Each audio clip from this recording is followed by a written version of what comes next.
Bien, mis hermanos, entonces nosotros,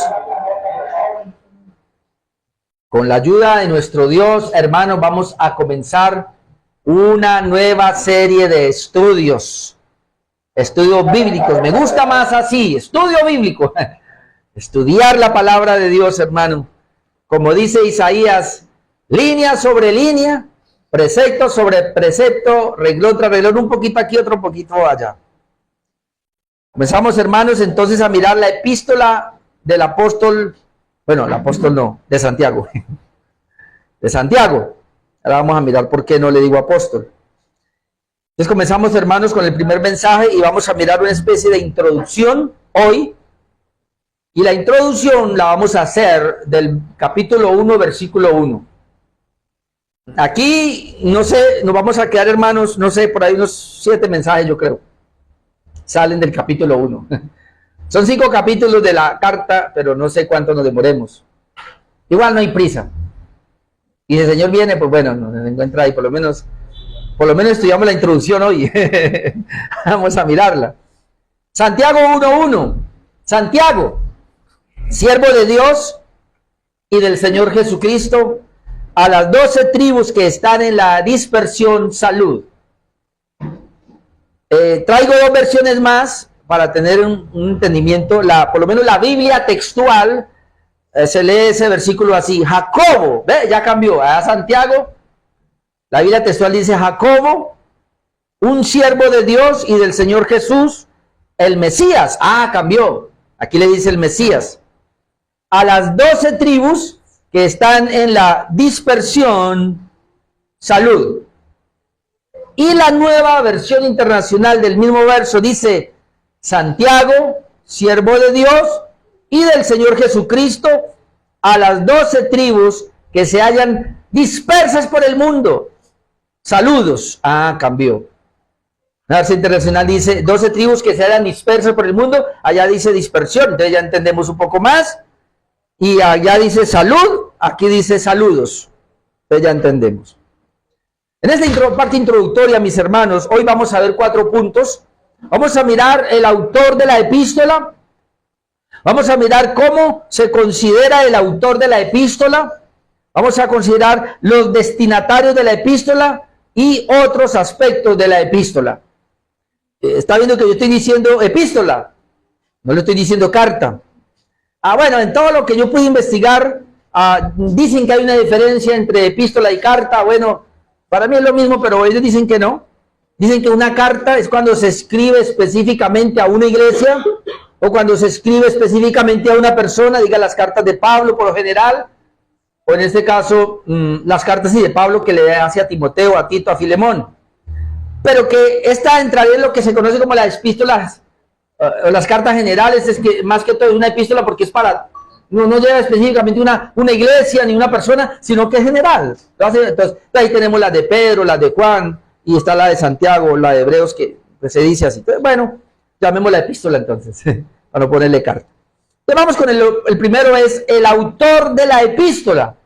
Y otra vez, en el versículo 1:1, comienza diciendo Santiago.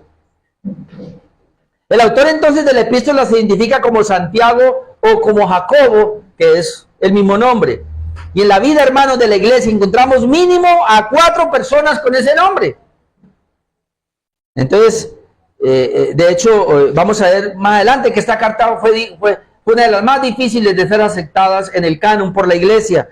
Y uno de los puntos era ese. Pues, ¿cuál Jacobo es ese? Lo primero quiero decir que había 2 discípulos con ese nombre. En Mateo 10, del 2 al 4, los voy a mencionar.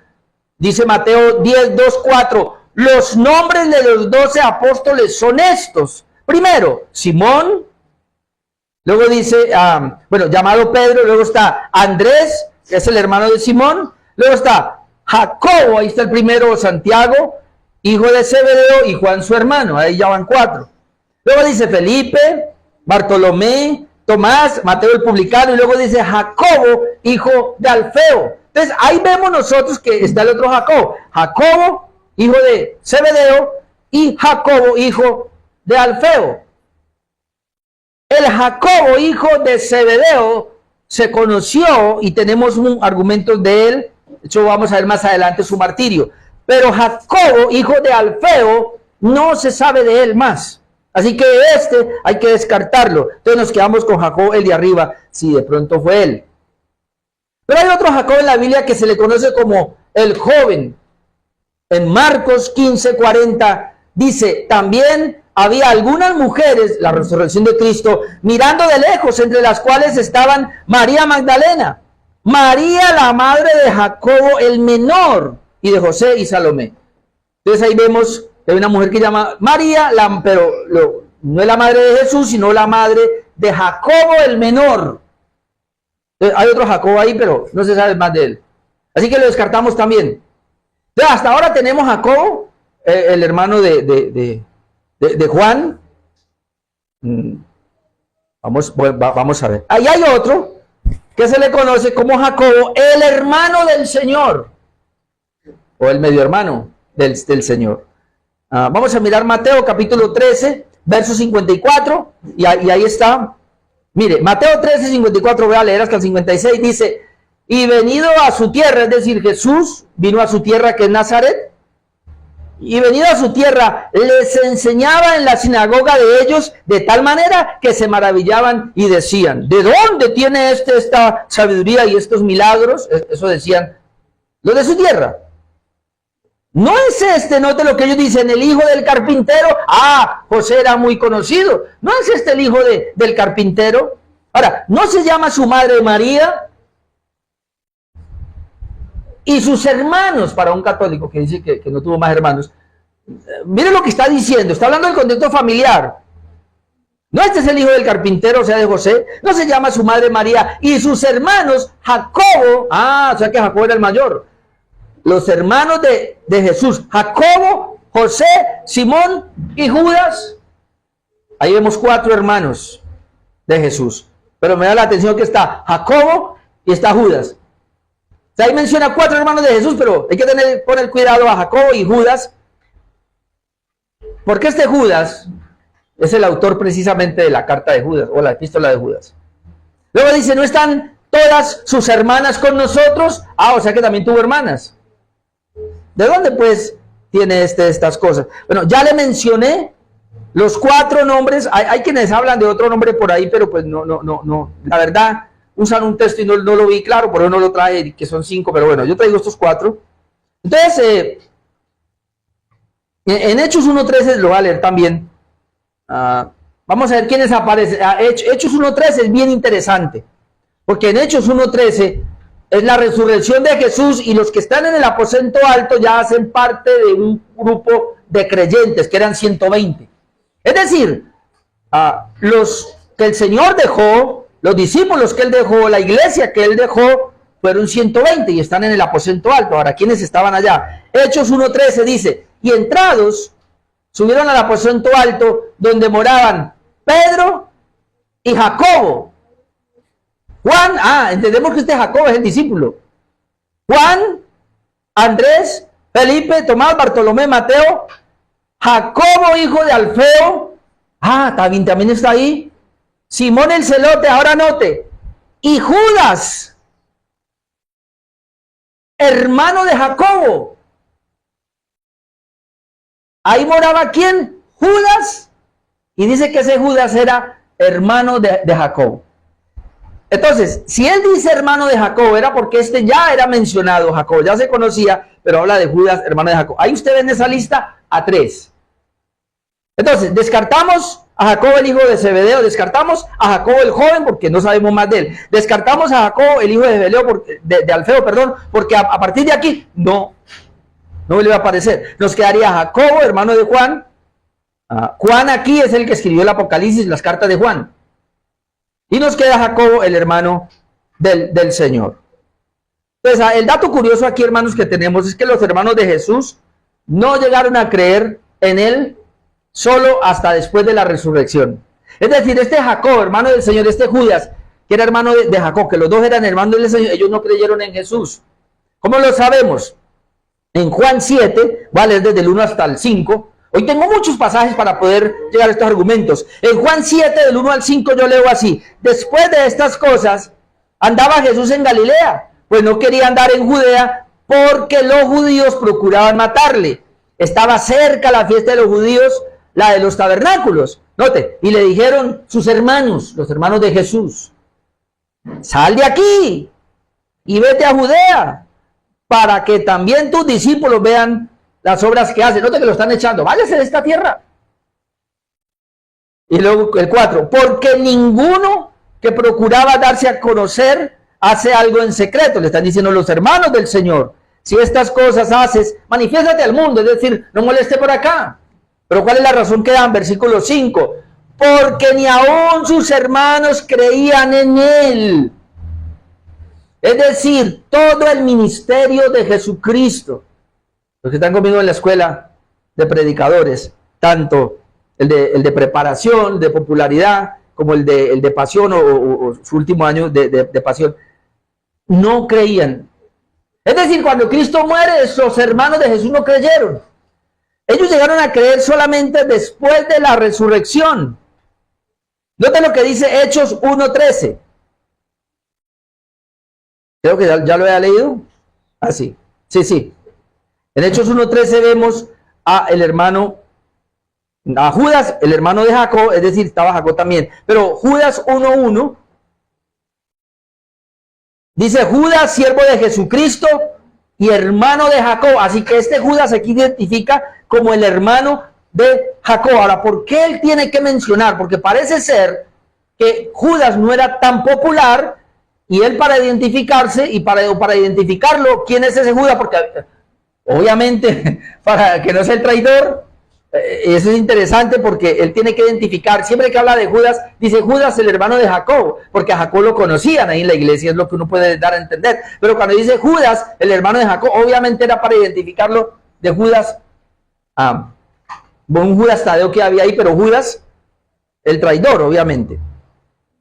Entonces, dice Judas 1:1, Judas, siervo de Jesucristo y hermano de Jacob. Pero mira acá, en Hechos 12:1-2, ¿qué pasó con Judas, el hermano de Juan? Recuerden que tenemos dos Jacob acá, dos Jacob.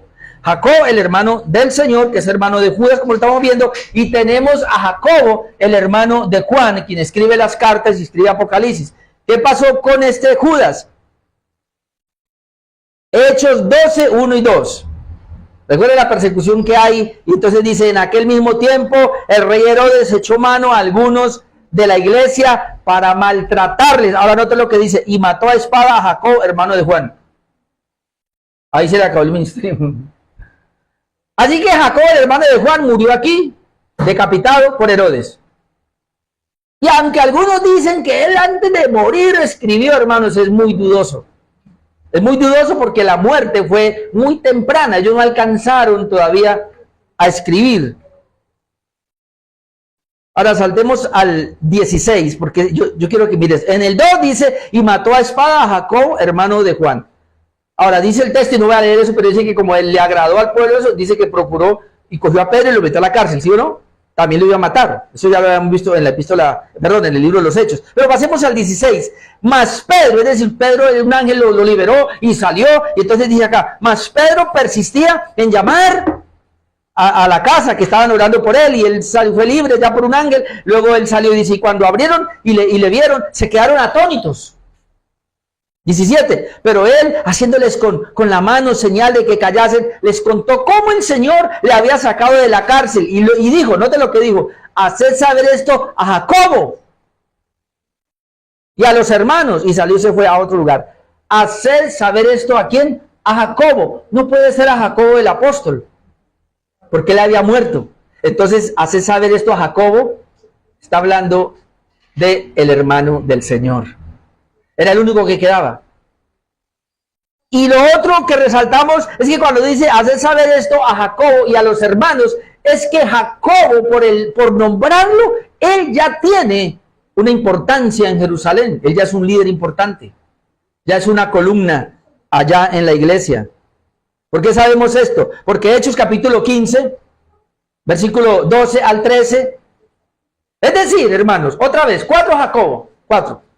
El joven lo descartamos. Y el otro, su padre Tadeo, lo descartamos. Nos quedan dos, pero ya descartamos al apóstol, a Juan el apóstol, porque lo mataron muy temprano. Solamente nos queda Jacob, el hermano del Señor. Y ahora vamos a mirar lo que dice Hechos 15, 12 y 13. Dice entonces toda la multitud, y aquí estamos hablando del concilio, ¿se acuerda? Cuando yo dije que tomaron la decisión allá, es que escribí una carta para enviarla. Dice acá, entonces toda la multitud cayó y oyeron a Bernabé y a Pablo que contaban cuán grandes señales y maravillas había hecho Dios por medio de ellos entre los gentiles. Dice Pablo y Bernabé hablan de lo que Dios ha hecho. Porque acá había un problema. Recuerde que hubo una situación difícil ahí en el concilio de Jerusalén, de que habían unos judíos que habían creído en el evangelio, pero decían no, la salvación tiene que ser más la circuncisión, más las obras, y por eso llegaron allí a esa situación. Los que están siguiendo el libro de los Hechos entienden. Pero el 13, y cuando ellos callaron, es decir, Pablo y Bernabé cuando callaron, Jacobo respondió diciendo, varones hermanos, oídme. Y usted lee todo de ahí en adelante y usted se da cuenta que Jacobo tenía un liderazgo tremendo y que todos estaban dispuestos a escucharlo. Y este Jacobo aquí, el único que nos queda, es el hermano del Señor. En Gálatas 1:19, Pablo dice, después pasados 3 años, subí a Jerusalén para ver a Pedro y permanecí con él 15 días. Pero no vi a ningún otro de los apóstoles. Es decir, Pablo dice, solo vi a Pedro. Sube con él 15 días y no vi a nadie más, sino a Jacobo, el hermano del Señor. Otra vez nos está diciendo que Jacob tenía una importancia. Y Pablo fue a verlo. Cuando va a ver a Pedro y habla con él 15 días, pero no había ningún otro apóstol. Pero estaba Jacob, el hermano del Señor, y entonces fue y lo vio. En Gálatas 2, 8 y 9, leemos lo siguiente, Gálatas 2, 8 y 9. Pues el que actuó en Pedro para el apostolado de la circuncisión, actuó también en mí con los gentiles. Ahora note, y reconociendo la gracia que me había sido dada, es decir, estos apóstoles tenían que reconocer la gracia que tenía Pablo, dice Jacobo, Cefas y Juan. Jacobo acá, Cefas, el mismo Pedro y Juan, que eran considerados como columnas. Ahí está Jacobo, que era considerado una columna de la iglesia.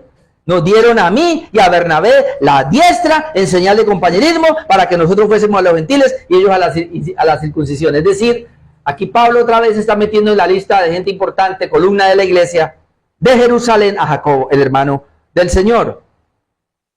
Y entonces, ¿cuándo fue que creyó Jacobo, el hermano del Señor? El apóstol Pablo nos lo dice cuando, en 1 Corintios 15, 7. Y ojo con esto, porque Pablo viene hablando de la resurrección de Jesús y de las distintas apariciones que el Señor hizo después de la resurrección. Lo sabemos de algunas, pero aquí Pablo dice que se le apareció a más de 500 hermanos a la vez. Y luego dice el verso 7, después apareció a Jacobo, después a todos los apóstoles. Después apareció a Jacobo, es decir, a su hermano. Cuando creyeron los hermanos del Señor, específicamente este que nos compete, Jacobo, cuando vio a Cristo resucitado. Y Jesús se le aparece a él, que era su hermano, se le apareció resucitado y entablaron una charla, y ahí fue que él se rinde a los pies de Jesús, de su hermano. Por eso es que lo vemos ahora liderando en la iglesia de Jerusalén. Ese es mi primer punto. Entonces, por lo menos, aunque hay dudas y muchos quieren meter allí, pero hermanos, el autor de la epístola de Santiago o de Jacob es Jacob, el hermano del Señor. La gran mayoría están a favor de él. Número 2, ¿cómo se consideraba el autor de la epístola? Y esto también es muy importante. Vuelvo a leer Santiago 1:1. Santiago, ya vimos esa parte. Siervo de Dios y del Señor Jesucristo. Oh, ¿cómo se consideraba? Siervo de Dios, y esa palabra es para el Padre, obviamente. Pero luego dice, y del Señor Jesucristo. Pero ¿cómo es posible? Como dicen algunos autores, fácilmente, y lo mejor hubiera sido que Santiago o Jacobo se identificara como Jacobo, el hermano del Señor Jesucristo, porque eso le daría una relevancia tremenda. Pero él no usa eso. Él dice Santiago, siervo de Dios y del Señor Jesucristo.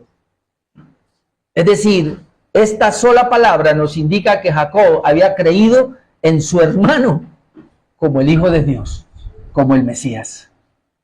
Y había creído tanto, igual que cualquier otro en Cristo para su salvación, que por eso dice, como ya hemos hecho día en el tema, yo soy siervo de Él. Usted se imagina, hermano, lo que puede hacer Dios con una persona. Antes no creían, se burlaban de Él y lo echaban de su casa. Por eso Jesús dijo una vez, no hay profeta sin honra sino en su casa. Pero ahora, decir Él, yo soy Jacobo, siervo de Dios, pero siervo de Jesucristo. Eso es impresionante, hermanos.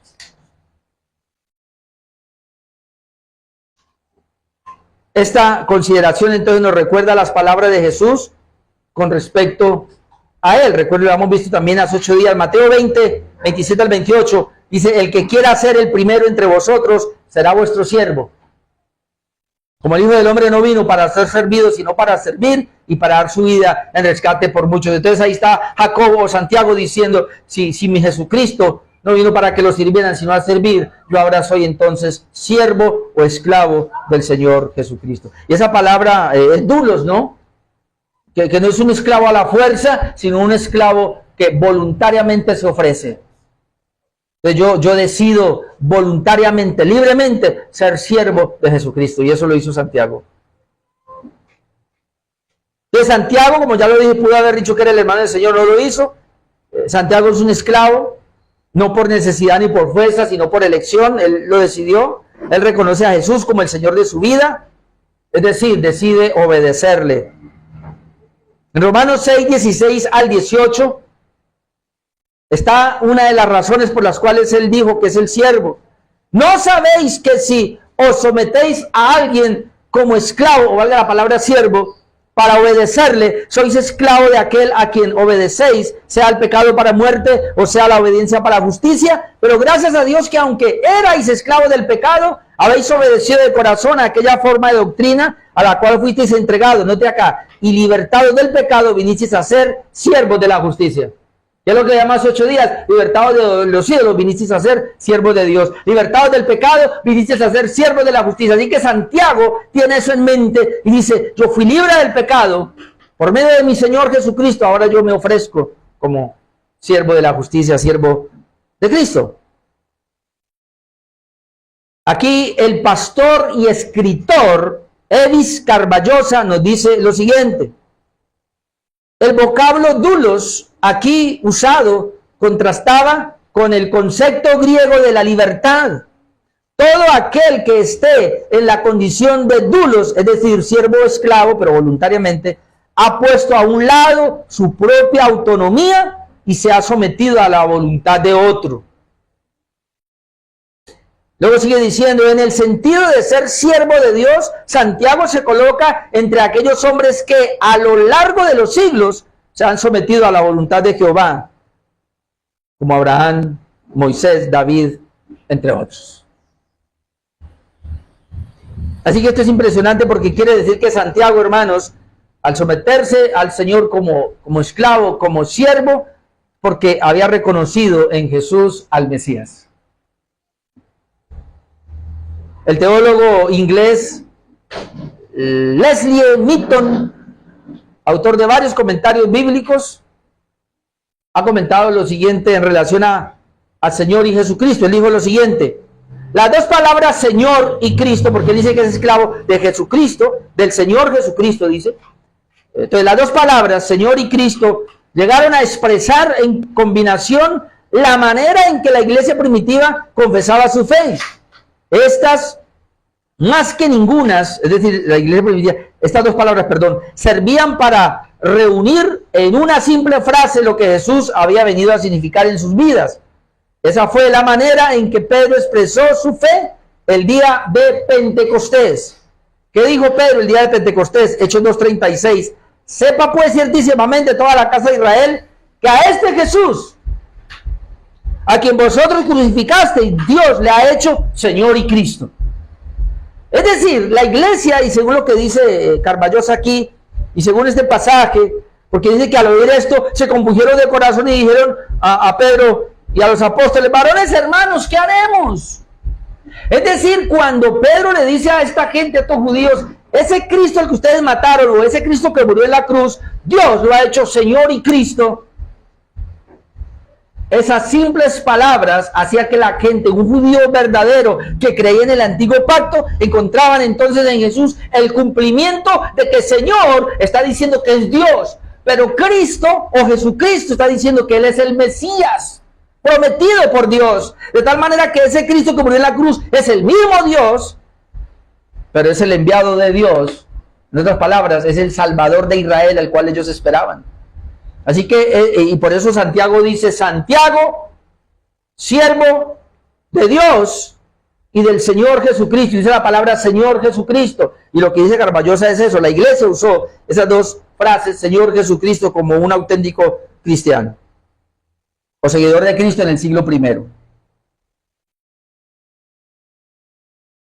Punto número 3, los destinatarios de la epístola. Ya vimos el autor, Santiago, el hermano del Señor. Ya vimos cómo reacciona o la conducta del autor Santiago, cómo se consideraba. Número 3, los destinatarios de la epístola. Vuelvo a leer el versículo 1. Santiago, siervo de Dios y del Señor Jesucristo. ¿A quién escribe? A las 12 tribus que están en la dispersión. A las 12 tribus. Es decir, a Israel, aunque no, ahí no estaban las 12 tribus cuando él escribe. Eran solamente dos, que era o el Israel del sur, porque el Israel del norte hace rato ha desaparecido. Sin embargo, eso se tomó siempre a pesar de eso, pero ellos tenían que había una representación y por eso ellos decían a las 12 tribus de Israel, es decir, para decir a todo Israel. Eso es muy importante porque ahora vamos a entender la carta a quién va. Pues la epístola va dirigida a las 12 tribus, es decir, a todos los israelitas, a los judíos, digámoslo en otras palabras. Pero no a los judíos que están en Jerusalén, sino que están en la dispersión. O sea, a los judíos que están dispersos. Y ya entonces en Hechos 2.5 lo podemos entender, porque en Hechos 2.5 dice: moraban entonces en Jerusalén judíos, varones piadosos, pero dice, de todas las naciones bajo el cielo. Es decir, estos judíos que se habían dispersado porque en el tiempo de Jesús muchos judíos vivían en otras naciones, pero venían a la Pascua, y cuando viene Jesús, por eso es que cuando el derramamiento del Pentecostés, del Espíritu Santo, encontró muchas naciones allí representadas, y habían judíos de esas naciones. El escritor Simon Kistemaker nos dice aquí lo siguiente con relación a esto de las 12 tribus. Dice: los lectores eran judíos, tal como lo indica claramente la carta, que dice a las 12 tribus dispersas entre las naciones. Dice que la designación 12 tribus es una referencia bíblica a Israel que debería ser interpretada de un modo figurativo y no literal. Santiago se dirige a representantes de estas 12 tribus que, a causa de la obra de Cristo, son ahora el nuevo Israel. Entonces, mire que él lo está ampliando ahora más, porque ya no se trata solamente de israelitas, judíos como tal, sino aquellos ahora que ya han llegado al Evangelio. Se trata de judíos cristianos que viven dispersos entre las naciones, pero que no obstante saben que son el pueblo de Dios. Santiago no aporta en su epístola ninguna evidencia de estar dirigiéndose a cristianos gentiles. Los lectores de esta epístola son exclusivamente judíos, a excepción de los ricos opresores, a quienes Santiago reprochará en el capítulo número 5. Entonces, esta carta va dirigida a judíos de la dispersión, los judíos que no están en Jerusalén. Pero obviamente vamos a ver que las aplicaciones son para el Israel de Dios, el Israel espiritual. Estos cristianos judíos habían sido dispersos entre las naciones. Vamos a mirar brevemente estos pasajes. Hechos 8.1, ¿se acuerda? Dice: y Saulo consentía en su muerte por la muerte de Esteban. Capítulo 7, murió Esteban. Pero luego dice: en aquel día hubo una gran persecución contra la iglesia que estaba en Jerusalén, y todos fueron esparcidos. Ahí está la dispersión. Por las tierras de Judea y de Samaria, salvo los apóstoles. Aquí vemos una primera dispersión. No solamente la que ya existía en tiempo de Cristo, sino que ahora hubo otros que fueron esparcidos Y eso lo permitió Dios porque el Señor dijo que el evangelio tenía que ser predicado en Judea, Samaria hasta el último de la tierra. Entonces quedaron allá. Entonces la persecución de Esteban permitió que dice que ellos fueran esparcidos. Por lo menos aquí dice que en las tierras de Judea y de Samaria. Ahí hay una dispersión. En Hechos 11:19 leemos así. Ahora bien, los que habían sido esparcidos, ¿ve?, a causa de la persecución que hubo con motivo de Esteban, mire cómo amplía, pasaron hasta Fenicia, Chipre y Antioquía, no hablando a nadie la palabra, sino solo a los judíos. Así que aquí estamos viendo cómo el evangelio comenzó a expandirse por estos judíos cristianos, pero que ahora se llaman judíos de la dispersión. Judíos de la dispersión es la palabra para judíos que están dispersos por todas las naciones, que son judíos pero no están en Jerusalén. Lo mismo encontramos en 1 de Pedro 1:1. Leemos en 1 de Pedro 1:1. Pedro, apóstol de Jesucristo, a los expatriados. La palabra expatriados es no tienen patria. Expatriados. Como dice, es esposa, ya no tiene. Expatriados, no tienen patria. Y la dispersión. Pedro, apóstol de Jesucristo, a los expatriados de la dispersión. A los que no tienen patria porque están dispersos. Pudiéramos decirlo de esa manera. ¿En dónde? En el Ponto, Galacia, Capadocia, Asiria y Bitinia. Es decir, hay muchos. Así que esta carta es dirigida a esas personas. Otro comentarista llamado Christian Baker dice lo siguiente. Santiago escribió una carta pastoral a estos creyentes dispersos que antes de la persecución pertenecían a la iglesia de Jerusalén. Él sabía que ellos vivían en la pobreza, trabajando para ricos, hacendados que los explotaban. Algunos de ellos eran mercaderes, pero todos experimentaban dificultades. Santiago respondía a sus necesidades escribiendo una carta pastoral. Ya vimos a quién escribió, quién es el autor, cómo se considera el autor, a quién escribió, y vamos a mirar en cuarto lugar otros aspectos de la epístola. Hermano, esto es un resumen porque esto es mucho, pero yo trato de hacer un resumen lo más que puedo. Esta epístola es considerada una epístola general, ya lo dije, dado que no fue escrita a una iglesia especial o persona, sino a todas las iglesias, aunque fue dirigida, pero es para todas las iglesias. Santiago presenta aquí una serie, hermanos, de exhortaciones y numerosas amonestaciones que reflejan un énfasis más ético que doctrinal, similar al Sermón del Monte. Así que ahí está. ¿Por qué traje a Santiago? Porque Santiago no es tanto teológico. Santiago no se va a centrar tanto en una teología, pero él va a ser más práctico, es decir, cómo esa teología ahora la vamos a poner en práctica. Y tenemos que entender eso para no entrar en conflicto con Pablo, porque Pablo es teólogo. Pablo trae una doctrina, Pablo explica una doctrina. Santiago quiere que esa doctrina se lleve a la práctica. Así que vamos a encontrar en él muchos como proverbios, como consejos. Va a haber una similitud al Sermón del Monte. Y esa es la razón por la cual algunos la rechazan. Porque pareciera que Santiago habla desde el punto de vista que todavía estamos en la ley. Y algunos dicen, y Martín Lutero, como lo vamos a leer ahora, lo querían sacar. Pero no, hermanos, ahora entendemos que no es así. Por lo general, Santiago entonces introduce un tema en forma resumida, ampliándolo más tarde. Es decir, él comienza aquí, pero luego lo amplía más tarde. Algunos de esos temas que vamos a ver son la fe, la prueba, la sabiduría, el dominio de la lengua, el control de la ira, la sumisión ante Dios, entre otros. Vamos a encontrar muchos de estos. Es decir, hay una mano de temas allí, por eso creo que nos vamos a demorar. Porque vamos a tratar de mirar cada uno de esos temas aquí. El comentarista Guitimie nos dice aquí que la epístola de Santiago carece de referencia a la vida, note, al sufrimiento, muerte y resurrección de Jesús. No habla de eso. Aunque la doctrina de la resurrección es el sustracto de la predicación apostólica y el tema fundamental del libro de los Hechos, Santiago no le presta atención en su epístola a este evento redentor.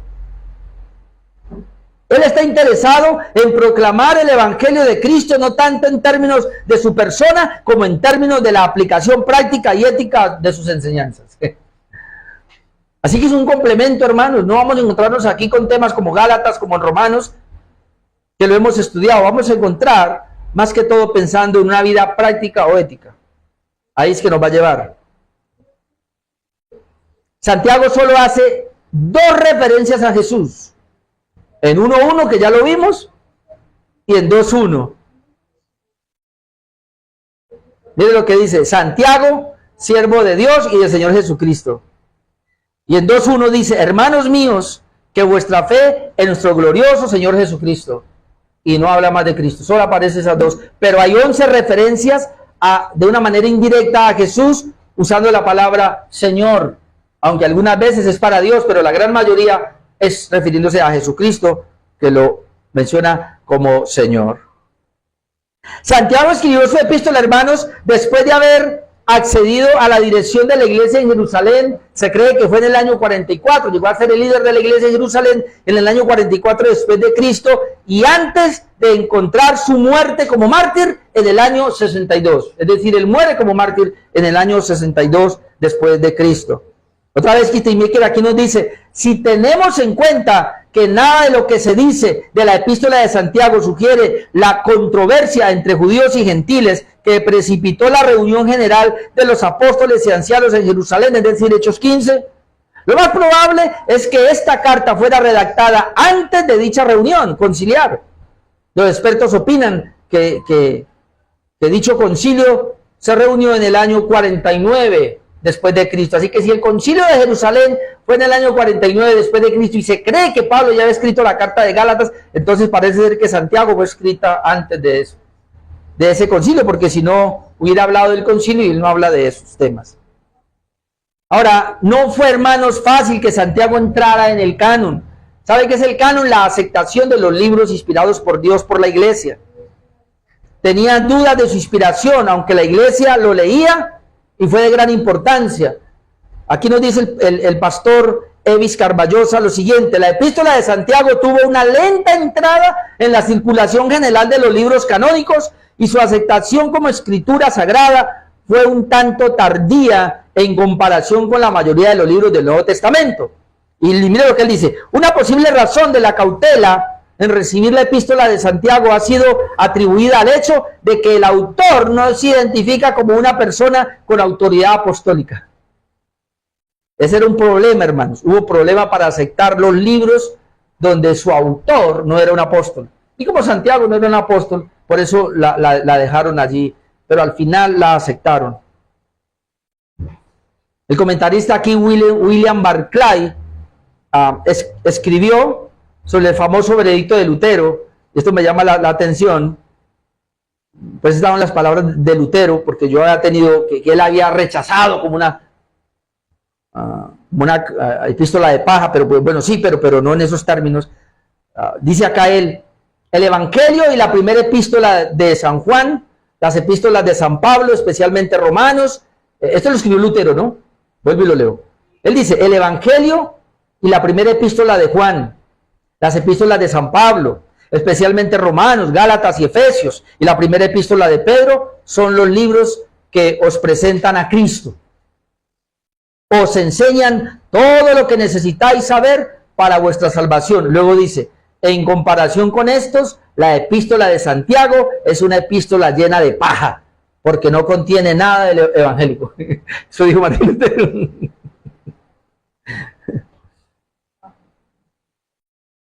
Ahora entendemos pues por qué. Es decir, él en ningún momento la está rechazando, sino que la está poniendo en el último lado. ¿Cuál era la razón? Esto encontré que se dice, que más que no encontré el autor, pero se dijo esto, que durante la época de la Reforma, Erasmo dio a conocer sus dudas de que Santiago, el hermano de Jesús, escribiese esta epístola. ¿Sí vio que siempre ha habido la tendencia a dudar? Él pensaba que Santiago, a causa de su trasfondo judío, no pudo haber escrito un griego de la calidad que exhibe la epístola. Martín Lutero añadió sus propias referencias, observando que la epístola enseñaba poco acerca de Cristo. No es apostólica, decía, enfatiza la ley en vez del evangelio y se opone a Pablo en la doctrina de la fe y las obras. Él escribe en el prefacio, o sea, aquí se está comentando lo de Martín Lutero, dice que él escribe en el prefacio de su traducción del Nuevo Testamento en el 1522 y él escribe esto, que la epístola de Santiago es realmente una epístola de paja, y termina diciendo, esto es bueno, porque ve lo que él dice: no puedo colocar a la epístola entre mis libros principales, aunque no quisiera por ello impedir a nadie de colocarla donde desea y estimarla cuanto quiera, porque hay muy buenos dichos en la epístola. En sus obras, Lutero frecuentemente citó esta epístola sin efectuar comentarios críticos, es decir, habló de ella pero no comentarios críticos. Luego dice, él la consideraba como la palabra de Dios, aunque el número de los libros del Nuevo Testamento colocó a Santiago, no solo a Santiago, sino junto con Segunda de Pedro, Judas y Apocalipsis, en el último lugar de la lista del Nuevo Testamento. Es decir, me leo estos libros y si me queda tiempo los dejo para el final, pero obviamente nunca la rechazó, pero sí dijo eso. Entonces ahí se pega mucha gente, ¿no? Para dudar de esta carta. Ahora, ¿cómo termina el verso 1? El verso 1 termina con un saludo. Vuelvo y lo leo. Santiago, ya sabemos que es el hermano del Señor, siervo de Jesucristo, la manera como él se presenta, siervo de Dios y del Señor Jesucristo, a quien escribe a las 12 tribus que están en la dispersión, salud. Este saludo parece apuntar, hermanos, a una etapa primitiva del desarrollo de la iglesia, como dice Kistemaker. Kistemaker dice, quizás Santiago escribió su epístola aún antes de que se reuniese el concilio de Jerusalén en el año 49 después de Cristo. Da la impresión de que fue Santiago quien escribió la carta que dicho concilio le envió a los creyentes gentiles de Antioquía, Siria y Cilicia. Porque él comenzó de esta manera. Dice que él comenzó dicha carta con la misma con la misma ecuesta salutación. Saludos. Entonces parece ser que era una manera que se usaba. Y Santiago emplea la manera griega de saludar a los lectores, ya que vemos que Claudio Lisias utilizó la misma palabra en su carta al gobernador Félix diciendo salud. Entonces los textos son estos, Hechos 15:22, cuando él dice, bueno, escribe la carta, dice que entonces pareció bien a los apóstoles y a los ancianos con toda la iglesia elegir de entre ellos varones y enviarlos a Antioquía con Pablo y Bernabé, a Judas, que tenía por sobrenombre Barsabás, y a Silas, varones principales entre los hermanos, y escribir por conducto de ellos. Y aquí escribieron los apóstoles y los ancianos y los hermanos, a los hermanos entre los gentiles que están en Asia, en Siria y en Cilicia, salud. Y en Hechos 23:26 dice, Claudio Lisias, al excelentísimo gobernador Félix, salud. Entonces, esa parte obviamente apunta a que Santiago se identificaba con ellos y con el saludo de ese tiempo. Voy a concluir con las palabras de Kistemaker. Pero ¿qué vimos hoy, hermanos? Vimos el autor de la epístola, manera de introducción, cómo se consideraba el autor de la epístola, el versículo 1, los destinatarios de la epístola, a la dispersión, a los judíos dispersos, y otros aspectos de la epístola. Consideramos algunos tópicos, aunque no vimos todo. De pronto en el desarrollo vamos a ver más. Pero quiero concluir esto con lo que dijo Kistemaker, que me llamó la atención. Dice, si alguien conoció bien a Jesús, probablemente Santiago haya sido esa persona. Claro. Y entonces él dice, Santiago y Jesús crecieron juntos en la misma familia. Comieron juntos, jugaron juntos, trabajaron juntos. Después de su resurrección, Jesús se le apareció a Santiago, que en ese momento estaba solo. Y si hubo alguna persona que con derecho propio pudiese llamar a Jesús mi hermano, tal persona era Santiago. Santiago evita jactarse. Con toda humildad, él se identifica como siervo de Dios y del Señor Jesucristo. Jesús no se avergüenza de llamarnos hermanos y hermanas. Nosotros, sin embargo, hacemos bien si seguimos el ejemplo de Santiago y nos llamamos a nosotros mismos siervos de Cristo y de nuestro Señor Jesucristo. Esa es la introducción de esta carta. A partir de 8 días comenzaremos a ver, hermanos, ya punto por punto. Vamos a orar.